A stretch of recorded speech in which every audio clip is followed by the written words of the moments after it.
अवांजी समातुन ताईं radio voice of Sindh London. असल आशिक पंहिंजी सिसीअ न साजिन, लाहियो सिर लतीफ़ चे साह सराड़ियो ॾियनि, कुलूं काटियुनि पुछनि पोइ पिरीतणो। भलारे भिड़तणी जे भलारे बैत सां मुंहिंजी आवाज़ मुसाफ़िर radio voice of Sindh London तां थी दुनिया जी कुंड कुर्छ ताईं। जंहिंजा मां ॿुधिजे पियो उन्हनि मेड़े महिरबाननि खे सिक भरियो सलाम, शाल क़बूल पवे।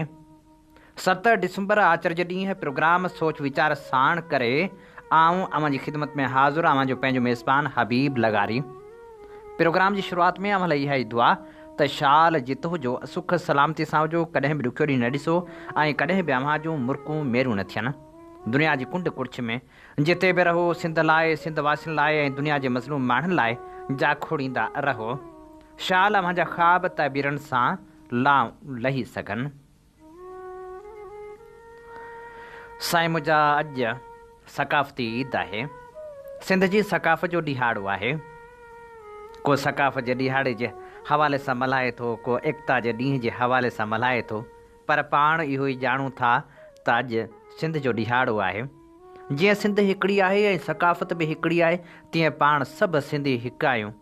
ज़ात पात जा ही वेछा क़ौम जी हैसियत में का माना इन करे बि नथा रखनि। जॾहिं बि वतन जी ॻाल्हि आई आहे त पाण सिंधी थी बीठा आहियूं ऐं पाण वतन सां वफ़ा जा वचन हर हाल में निभाइण जी जुस्तजू कई आहे।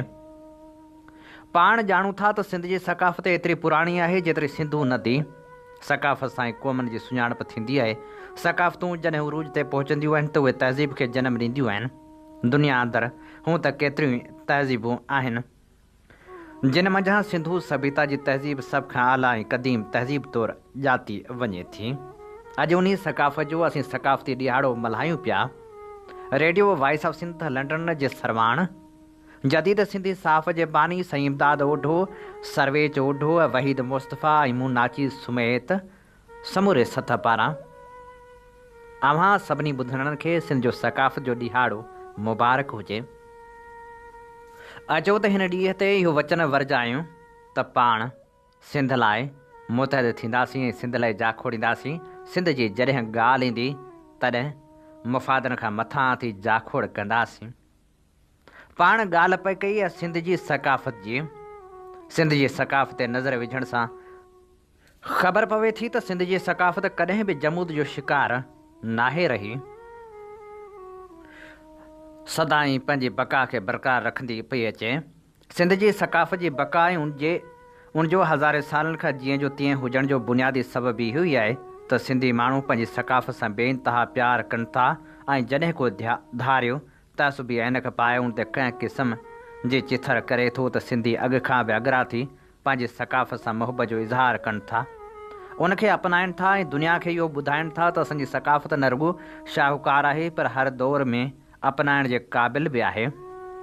जदीद टेक्नोलॉजी जे हिन मीडिया दौर में जंहिंमें इंटरनेट ज़रिए कम्युनिकेशन ऐं कंहिं बि शइ ताईं पहुच तमामु घणी आसान बणिजी वई आहे।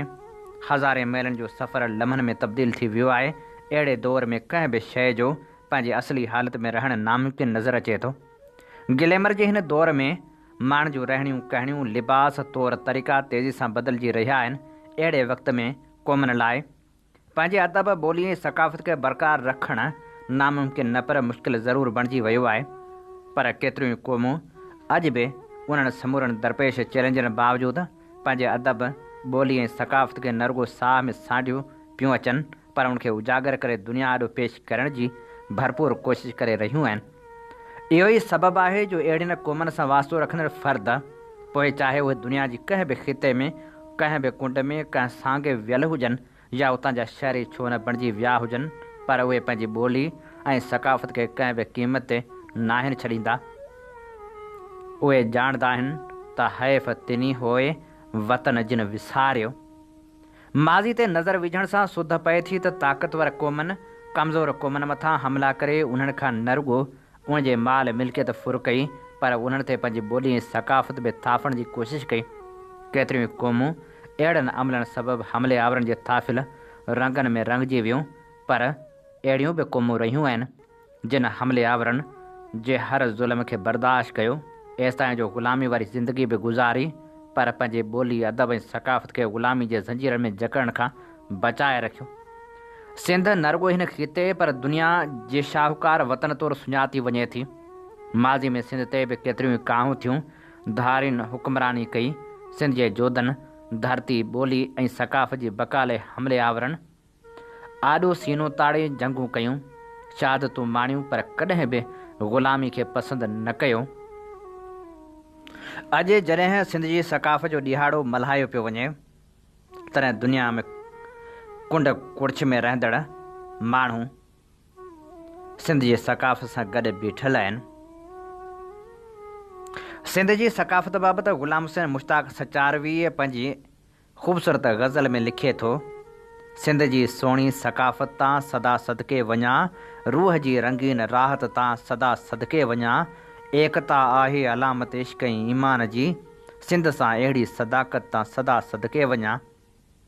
सिंधू दरिया सिंध जो आहे सदियुनि खां साह सत, रब जी राहत ऐं रहमत तां सदा सदके वञा, थर ऐं कोहिस्तान काछो सिंध जा थिया सूंह सभु, मंछर ऐं किंझर जी कुर्बत तां सदा सदके वञा। सिंध अॼु जंहिं हालतुनि मां गुज़रे पई, उन हालतुनि में सच त इहो आहे जो उस्ताद बुखारी जे इन्हनि सिटनि खे रहनुमा बणाइण जी ज़रूरत महसूस थी रही आहे। दिलि शिकस्तो न थी ओ अटल आदमी, दिलि शिकस्तो न थी ओ अटल आदमी, ओ अटल आदमी, ओ अटल आदमी, दिलि शिकस्तो न थी ओ अटल आदमी, किन जुगनि खां वठी आंद सां दुंद सां पंध सां मुंहुं ॾेई आऊं सम्झां पियो तूं पियो आ थकी, दिलि शिकस्तो न थी ओ अटल आदमी, दिलि शिकस्तो न थी। कंहिं ॾिनो अथई धिको या लड़ी या लिको, ॾे न माण्हू मिठा माण्ह पे खे टिको, छो खिली थो फिको, छो लॻी थो लॼी, दिलि शिकस्तो न थी ओ अटल आदमी। डांग फेरे त ॾिस नाग नोड़ी अथई, पेर ॿोड़े त ॾिस बाह पाणी अथई, कंध पकड़े त शींहं बकरी अथई, दिलि शिकस्तो न थी ओ अटल आदमी, दिलि शिकस्तो न थी अटल आदमी। यावरी हलीम बाग़ी लिखियो त सिंधू साह सिंध में समाए छॾीसीं, हयाती जी मूड़ी लुटाए छॾीसीं, जॾहिं सूर सांगियुनि जा पंहिंजे पुखे पिया, पहिरीं घोर तोॾे घटाए छॾीसीं। उस्ताद बुखारी लिखियो त मूंखां तारीख़ पुछे थी किथे बीठो आहे, ज़िंदगी मौत बवाटो उते बीठो आहे, वाव भुणकियो त इहो मोड़ भयानक आहे, हटी वञ छो हटां आऊं किरोड़नि सां कठे बीठो आहे, छा थियो छा थींदो सो पतो अथमि, छो जो वक़्त जी निब्ज़ ते हथ पंहिंजो रखी बीठो आहे। ख़िज़ां बि पंहिंजे वतन जी बहार था भायूं, बहार पंहिंजे वतन जी मिठी त छा चइजे, जिते अखियुनि में चुभनि ख़ार हार था भायूं, उते गुलाब ऐं मोतियो खिले त छा चइजे। न रुअण पिटण में असांजो इलाज, न सथरूं कुटण में असांजो इलाज, धीअूं पुट सभई सिंध धरती ॼणिया, उथी पो उथण में असांजो इलाज। अवांजी समातुनि ताईं radio voice of Sindh London. हीअं ॿुधी रहिया आहियो radio voice of Sindh London. अव्हांजी ख़िदमत में प्रोग्राम पेश कयो पियो वञे सोच वीचार जे हिन सफ़र में आऊं अव्हां सां मुखातिब अव्हांजो पंहिंजो मेज़बान हबीब लगारी। अॼु सिंध जी सकाफ़त जो ॾिहाड़ो मल्हायो पियो वञे। इन ॾिहाड़े जे मौक़े ते असीं सोच वीचार में सिंध जी सकाफ़त बाबति ख़ूबसूरत लिखणियूं अव्हांजे समातनि जी नज़र करे रहिया आहियूं। पाण ॼाणूं था त सिंध ॾाढी सुहिणी आहे, उन तां केतिरा ई वतन घोरे सघजनि था। कंहिं शाइर लिखियो त सोणी सिंध मुंहिंजी मिठड़ो मुल्क मुंहिंजो, घोरियां तां ॿेई समरकंद बुखारा। सकाफ़त जो तरक़ी पसंदि तस्वर ऐं हिकु नई सिंध जो ख़्वाब जे उनवान हेठि नामियारो लेखक ऐं ॾाहो जामी चांडियो लिखे थो, सिंध में सकाफ़ती तहरुक जे हवाले ऐं बहाने सां मां गुज़िरियल केतिरनि ई सालनि खां सकाफ़त जे सुवाल ते मुख़्तलिफ़ रुखनि खां लिखंदो रहियो आहियां। कोशिशि हूंदी आहे त ॿियनि बुनियादी सवालनि जी उन अहम ऐं हसास सवाल ते बि समाज में तरक़ी पसंदि, रोशन ख़्याल, हक़ीक़त पसंदि ऐं तनक़ीदी ऐं तख़लीक़ी शौर ते ॿधल मुबाहिसो ऐं मुकालमो पैदा कजे। ज़िंदगी जे हर वहिंवार यानी सियासत, अदब, मईशत, सकाफ़त ऐं फ़िक्री ढांचे ते ठोस तनक़ीदी तजियो समाजी तरक़ी पसंदि, अॾावत ऐं तरवीज लाइ लाज़मी हूंदो आहे। सकाफ़ती डिस्कोरस जा तरक़ी पसंदि बुनियाद सम्झण लाइ ज़रूरी आहे त कुझु बुनियादी नुक़्ता सक़ाफ़त जे हवाले सां सम्झी छॾिजनि, जिन में मुख्य ॻाल्हियूं ही आहिनि।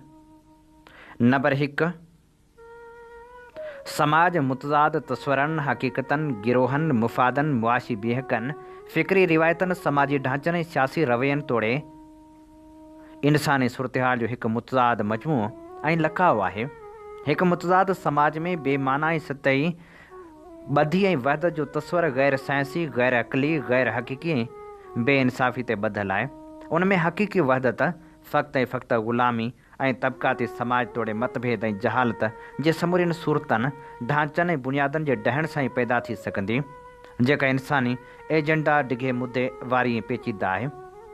हा, अलबत्ता असां समाज अंदरि ज़ैली वहदतूं पैदा करे सघूं था ऐं उहे बि हिकु नई मानवियत सां। नंबर 2, हाणे जॾहिं इहो तइ थियो त समाज हिकु मुतज़ाद लकाउ ऐं ज़िंदा हक़ीक़त आहे, त पोइ उहो कीअं मुमकिन आहे त उनजी सक़ाफ़त हिकु हुजे ऐं उन में वहदानियत या वहदत हुजे।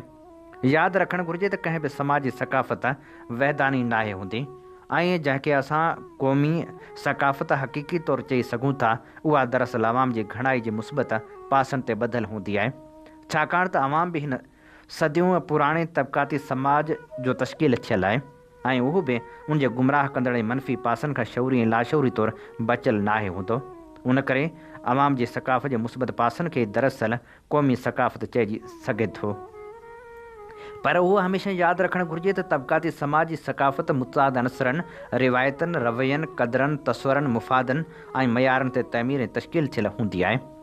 मथे इहा ॻाल्हि थी चुकी त दुनिया जी हर क़ौम समाज ऐं गिरोह में मनफ़ी ऐं मुस्बत अनसर गॾोगॾु हूंदा आहिनि, पर ज़रूरत इन ॻाल्हि जी हूंदी आहे त मनफ़ी ऐं मुस्बत जा मयार वाज़ह कजनि, छाकाणि त उहे ॿई मुबहम ऐं तजरीदी लफ़्ज़ आहिनि, जिन जी का बि सभिनी लाइ साॻी ऐं तइ थियल मानवियत न हूंदी आहे। समाज जो हर फ़िक्री या ज़ैली गिरोह उनजी तशरीह ऐं तावील पंहिंजी शौरी या लाशौरी फ़िक्री बुनियादनि ऐं मुफ़ादनि तोड़े बुनियादनि ते किरे थो। उन करे मनफ़ी ऐं मुस्बत लफ़्ज़नि जी मानवियत आलमगीर न आहे, पर निस्बती आहे। हाणे अचूं था त पोइ उनजी तरक़ी पसंदि मयारनि मूजिबि माना छा थी। ॻाल्हि खे सवलो कजे त चइबो त समाज जा उहे रवैया, क़दर, तस्वर, सरगर्मियूं ऐं अमल जेके अॻिते वधण लाइ समाज ज़हनी, अहसासाती ऐं अमली पेरनि में वंगरजिया हुजनि, उन्हनि खे सक़ाफ़त जा समाज जा मनफ़ी ऐं रुजत पसंदि अनसर चइबो। रुॻो अॻिते वधण जो सुवाल बि काफ़ी न आहे, पर उहे समूरा अनसर जेके समाज में इंसानी तबक़ाती ऐं मनफ़ी या मज़हबी मतभेद खे जाइज़ सम्झनि था, उहे बि उन दायरे में शुमार थींदा। साॻी तरह उन में उबतड़ समूरा आज़ादी पसंदि, बराबरी ते ॿधल, इंसाफ़ पसंदि ऐं रोशन ख़्याल अनसर मुस्बत सम्झा वेंदा। उन करे सक़ाफ़ती रवैया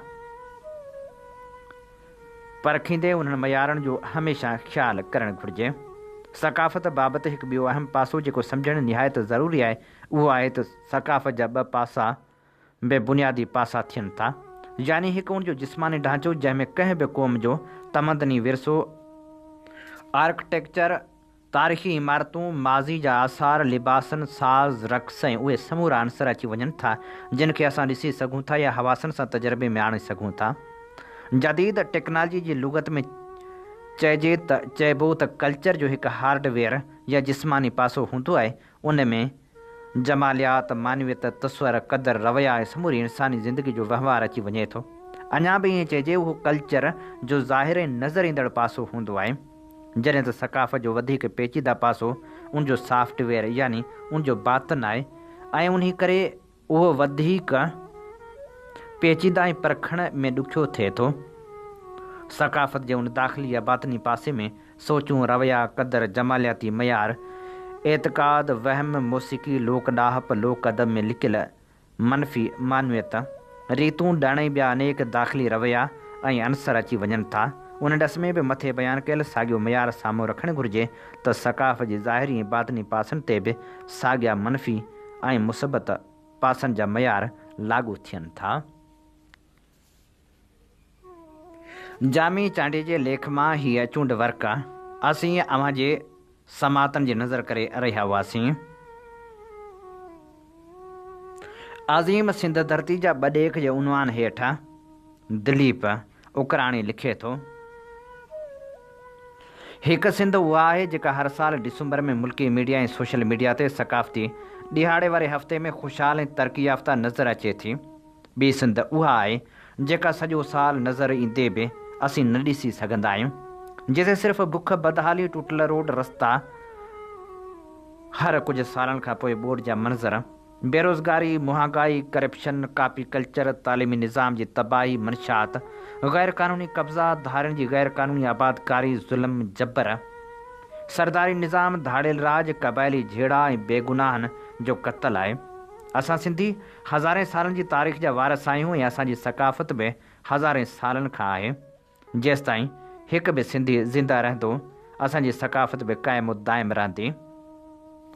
पर रुगो अजरक ऐं टोपी ताईं असांजी सकाफ़त नाहे। प्यार, मुहबत, सहप, रवादारी, महिमान नवाज़ी बि असांजी सकाफ़त जो हिसो आहे। हिन वक़्तु सिंध खे बहितर तालीम सां गॾोगॾु अमन अमान जी बि ज़रूरत आहे। अचो त गॾिजी हीअ अहद करियूं त सिंध जी सकाफ़त ऐं ख़ासि करे तालीम खे आम करण लाइ नेक नियती सां पंहिंजो पंहिंजो किरदारु अदा कंदासीं। सकाफ़ती ॾिहाड़े जे हवाले सां मुजाहिद लगारी लिखे थो, सिंध सूदो सॼी दुनिया में वसंदड़ सिंधी सिंध जो सकाफ़ती ॾींहुं मल्हाए रहिया आहिनि। हर साल डिसंबर महीने में हीउ ॾिहाड़ो वरे जोश ऐं जज़्बे सां मल्हायो वञे थो, जंहिंजो मक़सदु सिंध जे क़दीम ऐं शाहूकार तहज़ीब खे दुनिया ॾों पेश करे इहो पैगाम ॾियणु आहे त सिंधी माण्हू पंहिंजी सकाफ़त सां बेपनाह मुहबत कंदड़ ऐं अमन पसंदि क़ौम आहिनि। हिन ॾिहाड़े जी मुनासिबत सां मुख़्तलिफ़ प्रोग्राम रथिया वञनि था, जंहिंमें साझावंत सिंध सभा जी क़दीमी ऐं शाहूकार तहज़ीब ते नज़र विझनि था। निंढा तोड़े वॾा सकाफ़ती वेस ओढे प्रोग्रामनि में शरीक थी सकाफ़ती गीतनि ते रक़्स करे पंहिंजी ॿोली ऐं सकाफ़त सां मुहबत जो इज़हार कनि था। सॼी सिंध एकता जे रंगनि में रंगिजी वञे थी। ज़िंदा क़ौमूं पंहिंजी सकाफ़त खे नाहिनि विसारींदियूं, पर हिन ॾींहं खे मल्हाइण जो मक़सदु रुॻो सकाफ़ती वेस ओढे रक़्स करणु न आहे। हीअ ॾींहुं असांखे इहो पैगाम ॾिए थो त असीं एकी ऐं ॿधी जो मुज़ाहिरो कंदे पंहिंजी सिंध भलारी खे दुनिया जे तरक़ी याफ़्ता ऐं अमान में पंहिंजी अलॻि सुञाणप रखंदड़ धरती तौरु करायूं। अॼु असांजी सिंध अनेक मसइलनि जे वर चढ़ियल आहे। बदअमनी, लाक़ानूनियत, पुलिस गर्दी, सियासी नुमाइंदनि जी बेहसी, सिंधियुनि सां थींदड़ इम्तियाज़ी सलूक, उन्हनि सभिनी मसइलनि खे हल करण लाइ असां सभिनी खे ईअं ॿधी जो इज़हार करणो पवंदो जीअं असां सकाफ़त जे ॾिहाड़े ते हिकु थी वञूं था। सिंध में रहंदड़ सभिनी सिंध वासियुनि खे सिंध सुहारी खे पंहिंजो सम्झी उनजी तरक़ी ऐं सिंध खे दरपेश मसइलनि जे हल लाइ जाखोड़ करणी पवंदी। इहो ई असल मक़सदु आहे हिन ॾिहाड़े मल्हाइण जो। अचो त गॾिजूं, ॾुखियाइनि वारो वक़्तु बि गुज़री वेंदो। वसे भिट तुंहिंजी भलारा सदा वारा ॾींहं बि मोटी ईंदा, पर उन सभु कुझ लाइ जदोजहद करणी पवंदी, तब्दीली जी तंद तवारणी पवंदी। नौजवान लेखक साहिल सिकंदर जरवार लिखे थो, तारीख़ में उहे क़ौमूं ज़िंदा रहंदियूं आहिनि जिन क़ौमुनि वटि पंहिंजी तहज़ीब ऐं सकाफ़त मौजूदु आहे। पाण हज़ारे सालनि जे वजूद रखंदड़ हिकु क़ौम तौरु सुञाता वञूं था। इहो ई सबबु आहे जो अॼु बि असां वटि पंहिंजी तारीख़, तहज़ीब ऐं सकाफ़त मौजूदु आहे। सकाफ़तूं सदियुनि जी कहाणी ऐं क़ौमुनि जो रूह हूंदियूं आहिनि। तारीख़ में ईअं बि थींदो रहियो आहे त जिन क़ौमनि पंहिंजी सकाफ़त ऐं तहज़ीब खे न अपनायो उहे क़ौमूं मिसारजी वियूं आहिनि। दुनिया में रहण ऐं कुल्हो कुल्हे सां मिलाए हलण लाइ तहज़ीब खे बरक़रार रखणु ज़रूरी आहे। सकाफ़तूं क़ौमनि जो विरसो हूंदियूं आहिनि। रहणी कहणी, लिबास, रवैयो तोड़े ॿोली जे तवाज़ुन खे बरक़रार रखण लाइ सकाफ़ती सरगर्मियूं हुजणु सुठो सवणु आहे। सकाफ़ती ॾिहाड़ो मल्हाइणु छो ज़रूरी आहे? इंसानी समाज में असीं सभु हिक ॿिए जे ॾुख सुख जा साथी रहिया आहियूं। प्यार, मुहबत तोड़े महिमान नवाज़ी, इहो सभु सकाफ़त में शुमारु थिए थो। सकाफ़त जा ॾिहाड़ा मामूली ॾिहाड़ा नाहिनि हूंदा। उन्हनि ॾिहाड़नि वसीले दुनिया खे ख़बर पवे थी त असां बि हिकु ज़िंदा क़ौम आहियूं ऐं असां वटि बि पंहिंजी तहज़ीब, सकाफ़त ऐं मुंहं जे दड़े जहिड़ी तारीख़ मौजूदु आहे। हूअं त दुनिया समूरी सुहिणी आहे, पर सिंध धरती सूंह में सभिनी खां सरस आहे। हिन धरती जो दरिया, ॿेला, जबल, समुंड, शहर तोड़े ॻोठ सभु ख़ूबसूरत आहिनि। हिन जी मिटी मां ठहियल इंसान बि दुनिया जे माण्हुनि खां मुख़्तलिफ़ आहिनि। उन्हनि में मुहबत ई मुहबत भरियल आहे। अहिड़ी धरती जी सकाफ़त खे उजागर करणु असां ते फ़र्ज़ु बणिजे थो। सकाफ़त जो हुजणु क़ौमनि जे हुजण जी निशानी आहे। दुनिया जे सुधरियल मुल्कनि में बि इहे ॾिहाड़ा मल्हाया वञनि था ऐं उन्हनि ॾींहंनि ते नवां अज़म वर्जाया वञनि था। तंहिं करे पाण खे बि सकाफ़ती ॾींहं ते इहो अज़म वर्जाइणो पवंदो त असां पंहिंजी सकाफ़त ऐं ॿोली जे बचाव लाइ पुरअज़म थी जदोजहद कंदासीं। असांखे इहे सरगर्मियूं रुॻो हिकु ॾींहं ताईं महदूद न करणु घुरिजनि, पर अहिड़ियूं सरगर्मियूं हर गुज़रंदड़ ॾींहं ते तालीमी इदारनि में थियणु घुरिजनि त जीअं असांजो ईंदड़ नसल असांजी तहज़ीब सकाफ़त ऐं हज़ारे सालनि जी तारीख़ खां वाक़ुफ़ु थी सघे। उन ॾिहाड़नि ज़रिए ई पाण सभिनी खे पतो पवे थो त असांजी तारीख़ केॾी न पुराणी मुहज़ब रही आहे। इहो ई सबबु आहे जो असां अहिड़ा ॾींहं मल्हाईंदे फ़ख़्रु महसूसु करियूं था। उन अज़ीम ॾींहं सां मुहबत क़ौम जे हिकु हुजण जी निशानी बि आहे। सकाफ़त जे ॾींहं ते धारियुनि जी निकाली जो बि मुतालबो कजे। सिंध सदियुनि जी सुञाणप रखंदड़ धरती आहे, पर उन धरती ते हज़ारे सालनि खां वेसाहगातियूं थींदियूं रहियूं आहिनि। हर हुकूमती दौर में अफ़गानी पनाहगीरनि खां वठी सिंधियुनि जे क़त्लेआम में मुलविस माण्हुनि खे पनाह मिलंदी रही आहे। असांजा गभरू नौजवान कुसंदा रहिया आहिनि। हिन सकाफ़ती ॾिहाड़े ते इहो मुतालबो बि कजे त असांजी धरती तां पनाहगीरनि खे निकाली ॾिनी वञे ऐं असांजे नौजवाननि खे ईअं लावारस करे मारणु बंदि कयो वञे। सकाफ़ती ॾिहाड़े ते इहो बि मुतालबो कयो वञे त असांजे सकाफ़ती विरसनि खे बचायो वञे, असांजे वसीलनि ते क़ाबिज़ थियणु बंदि कयो वञे, कारूंझर जी कटाई बंदि कई वञे। उन अज़ीम ॾींहं ते इहो बि मुतालबो कजे त असांजे दरसगाहनि में मयारी तालीम ॾिनी वञे त जीअं उतां बाशूर शागिर्द पैदा थी सघनि। सिंध जो सकाफ़ती ॾींहुं तौरु ई मल्हायो वञे थो।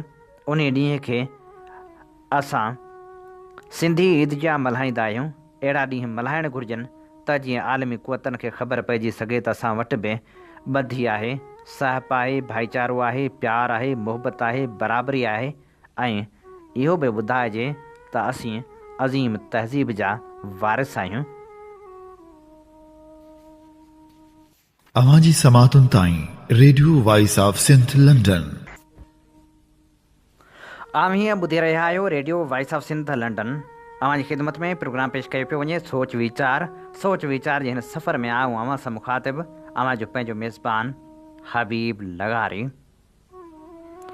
साईं मुंहिंजा अॼु जॾहिं सकाफ़ती ईद मल्हाई पई वञे तॾहिं सुवालु इहो आहे त क़ौमी ॿधी आख़िर कॾहिं थींदी। मुंहिंजे दड़े जी क़दीमी शानदार तहज़ीब जा वारस सिंधी सिंध समेत सॼी दुनिया जी कुंड कुर्छ में जिते जिते बि मौजूदु आहिनि अॼु क़ौमी सकाफ़ती ईद मल्हाए रहिया आहिनि। सिंध जो ॻोठ ॻोठ वाहण वसती सकाफ़ती रंगनि में रंगियल आहे। हिन भेरे क़ौमी ॾिहाड़े खे भरपूर नमूने सां मल्हायो पियो वञे।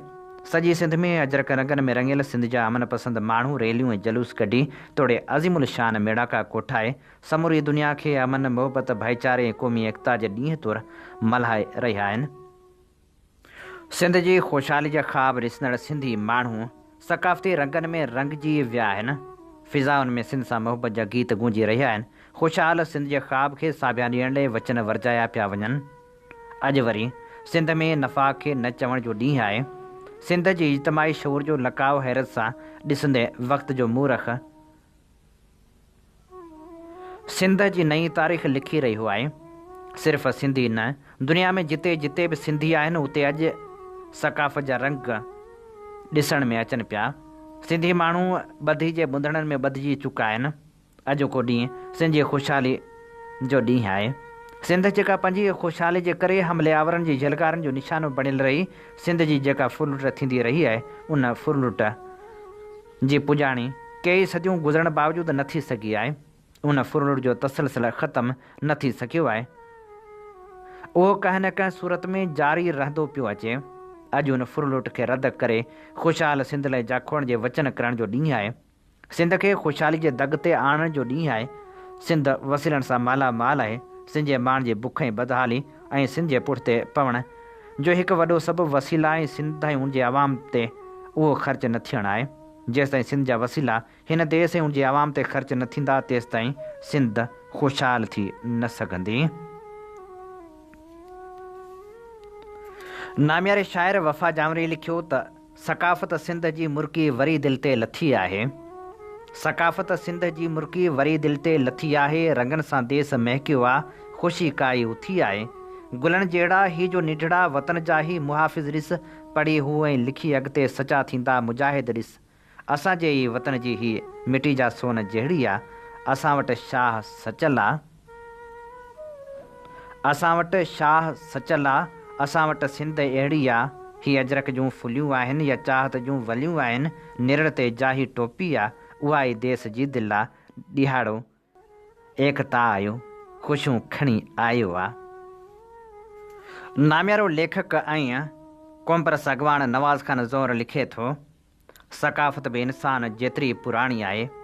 जंहिं ॾींहं खां इंसानु पंहिंजे ॿिनि पेरनि ते बीहण ऐं ॿिनि हथनि खां कमु वठणु सिखियो हो, तॾहिं खां उहो सकाफ़त जे पनारे पवणु लॻो। सकाफ़त इंसान जी अज़ीम पोरियत, हथनि जी शाहकार तख़लीक़ आहे। इंसानु अशरफुल मख़लूक़ात पिणु उन करे आहे जो उहो तख़लीकार आहे, ऐं इंसान जी सभ खां अज़ीम ऐं अवलीन तख़लीक़ सकाफ़त आहे। तंहिं करे इंसानु रुॻो समाजी जीव नाहे, पर खेसि सकाफ़ती जीव पिणु कोठे सघिजे थो। सकाफ़त जी पहिरीं तख़लीकार औरत आहे। औरत ई आहे जंहिं सकाफ़त जा रंग रूप, ख़ाका, चिटा ऐं वेस वॻा जोड़े इंसानी तस्वर जा नवां शाहकार अमल में आंदा। उन करे सकाफ़त में औरत जहिड़ी हुस्नाकी, लताफ़त, गहराई, मलाइमियत, निर्मलता ऐं नरमी मौजूदु हुजे थी। गॾोगॾु मंझसि खोड़ सारियूं ॿियूं अहिड़ियूं ख़ूबियूं पिणु मिलनि थियूं जेके उनखे जिन्सी तफ़रीक़, मतभेद ऐं फ़िरके वारियत खां मथ भरो कनि थियूं। अहिड़ा गुण बुनियादी तौर ते नस्वानी या औरताणा गुण आहिनि। जेकॾहिं इंसानु सकाफ़त सां पंहिंजा पांध न अटकाए हा त हूअ एतिरो तकिड़ो इंसानी वसफ़नि, सिफ़तनि ऐं गुणनि ॾांहुं अॻु भराई न करे सघे हा। अवल सकाफ़त इंसान जे इनफ़रादी रूह जो हुस्नाक इज़हार हुई, जंहिं अॻिते हली इज्तमायत जो अज़ीम तर जहान जोड़ियो, जिथे माण्हुनि खे हिकिड़े हंध ते हिक ॿिए सां सलाहे नई निराली सुञाणप बख़्शणु शुरू कई, जंहिंसां क़ौमनि जो वजूदु जुड़ियो। क़ौमनि जी इब्तिदाई जुड़त में जंहिं शइ सभ खां अहम किरदारु अदा कयो, उहा सकाफ़त ऐं ॿोली हुई। ॿोली जे लसानियाती सिटाव खे छॾे करे समाजी तनासुर में ॾिसबो त उहा पिणु सकाफ़त जो ई हिकिड़ो निहायत मुतहरिक जुज़ आहे। जीअं शुरू में साइंसी मामरा, काइनाती ओख डोख, समाजी छंड-छाण, हयातियाती राज़, फितरत जी परख ऐं लकाउनि जी परोड़ जहिड़ा समूरा सवाल फ़लसफ़े जा सवाल हुआ, तीअं अवाइली तौर ते इंसान जा समूरा इज्तमाही क़दम सकाफ़ती क़दम हुआ।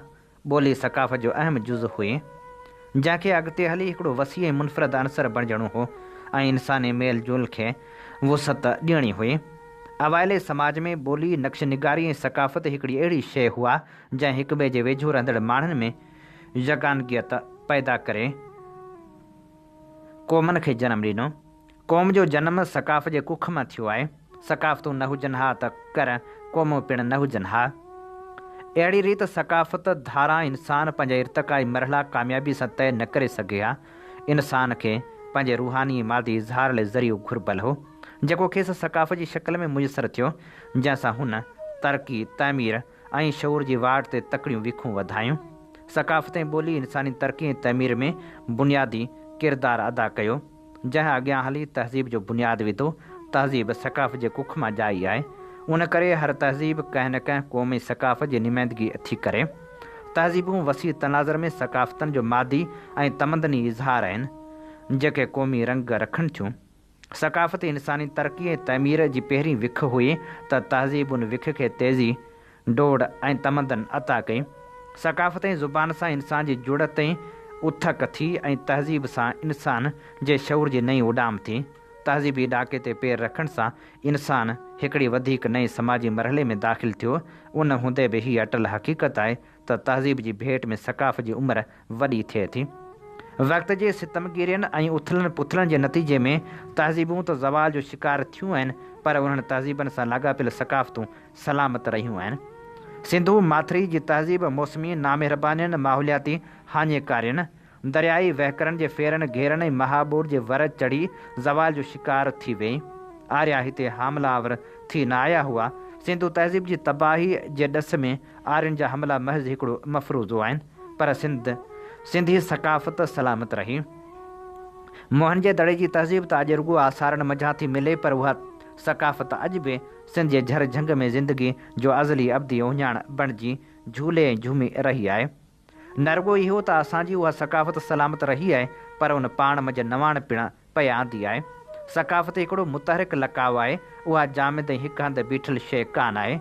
ताज़े पाणी जे वहकरे वांगुरु सकाफ़त पिणु ज़िंदगी ऐं ताज़ाई सां भरपूर हुजे थी ऐं उन में पिणु हिकिड़ो अणॾिठो वहकरो जारी सारी रहे थो। पाणी मथां खां हेठां ॾांहुं वहंदो आहे, पर सकाफ़त जो वहकरो हमेशह हेठां खां मथां ॾांहुं रवां दवां रहे थो। सकाफ़त सादी खां पेचीदे ॾांहुं पेर वधाईंदी रहे थी, उन करे उहा जिते ज़िंदगी जे ॻूढ़ाइनि इसरारनि सां शर्मसार ऐं मामूर हुजे थी, उते मंझसि हयातियाती सघ ऐं तवानाई पिणु बेशुमार ऐं अणमुई हुजे थी। पंहिंजी उन अणमुई ऐं अणखुट तवानाई सघ ताज़ाई ऐं मख़सूस सुञाणप जे करे सकाफ़त क़ौम जी इज्तमाही ताक़त हुजे थी। हीअ अहिड़ी ताक़त आहे जेका हिक ई वक़्तु दाख़िली बि आहे त ख़ारिजी पिणु। उन करे उहा दाख़िली हूंदे बि पंहिंजे इज़हार ख़ारिजी सतही ते करे थी ऐं ख़ारिजी हूंदे बि दाख़िली दुनिया में ईअं पेवस्त हुजे थी जीअं गुल में सुगंध सुराण लिकियल हूंदी आहे। यानी सकाफ़त हिक वक़्तु रूहानी शइ बि आहे त मादी वजूद पिणु रखे थी। इहा उनजी ख़ासि उणत ऐं हियत आहे जंहिंसां उहा क़ौम जे रूहानी मादी इज़हार जो मुस्तक़िल ज़रियो बणिजी पवे थी।